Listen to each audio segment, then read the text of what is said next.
Түрі әдемі, бірақ өте хитрый есеп. Мына есепті оңай деп ойлап қадалып қалма. Дәл қазір оңай методикамен бірнеше минутта үйрететін боламын. Қараңдар, мына есеп неге қиын? Себебі көбісі шатасып кетіп жатады. Мына есепті шығармас бұрын всегда түріне қарап анализ жасайсың. Мына жерде 14 тұр, уже мына жерде 2 және 7 тұр. Уже ойлан. 2 мен 7 неге келеді? 14-ке келеді. Значит, 14-ке байланысты мынандай формула бар. Қараңдар.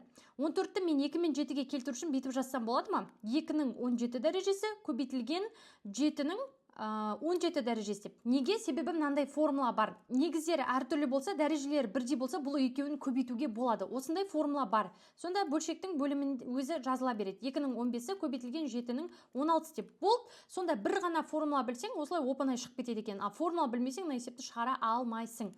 Мына жерде негіздері бірдей болса, екеуі бөлініп тұрған кезде дәрежелері азайтылады, я? Білеміз оны. 8-ші класста өтіп кеттік. 17-ден 15-ті азайтсаң қанша? 2 болады.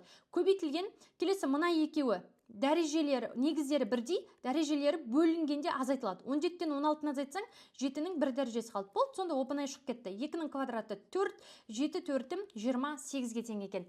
Тағы да осы сияқты қиын есептерді күрделі оңай методикамен үйренгің келсе, төмендегі номерге жазып, курс туралы толық ақпарат алсаң болады.